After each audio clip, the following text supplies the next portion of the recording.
பொண்ணுங்க யார்கிட்ட ஜாக்கிரதையா இருக்கணும் தெரியுமா? பெண்ணுரிமை பேசிக்கிட்டு இன்ஸ்டாகிராம் வச்சுக்கிட்டு பொண்ணுங்களை புகழ்ந்து பேசிக்கிட்டே இருப்பானுங்க பாத்தீங்களா, அவனுங்க கிட்ட மட்டும் ஜாக்கிரதையா இருங்க. இருக்கிறதுலே 1 நம்பர் கிரிமினல் அவனுங்க தான். பார்த்தீங்களா, கேர்ள்ஸ்க்கு இவங்களாம் தான் சேஃப்டியா, பெண்ணியம் பேசுகிறவங்க சேஃப்டி இல்லையா. ஒரு குழந்தைய அப்ஜெக்டிஃபை பண்ணி பேசுகிறேன் இவன் நல்லவனா, ஆனால் வந்து பெண்ணியம் பேசுகிறவங்களாம் வந்து தப்பாக நடந்துப்பாங்களாம். தப்பாக பார்க்குறவன் தான் தப்பாகவும் நடந்துப்பான். அதே மாதிரி ஜீ தமிழில் வேலை செய்கிற பொண்ணுங்கள்லாம் ரொம்ப மோசமான பொண்ணுங்க அப்படின்னு சொல்கிறான்.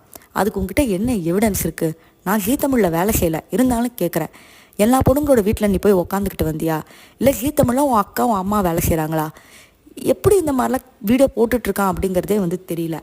ஆபாசமாக நடனமாடுற பெண்களோட வீடியோஸை நீ எடுத்து போடுற, அதுக்கு நீ எதிராக உன்னோட கருத்தை வைக்கிற, ஓகே, அதை வந்து நான் எதுவும் கேட்க போகிறதில்ல. ஆனால் அவங்களோட பாடி பார்ட்ஸை நீ எப்படி கொச்சத்தனமாக பேசுவ? ஒரு பொண்ணுங்களோட பாடி பார்ட்ஸை பேசுகிறதுக்கு நீ யார்?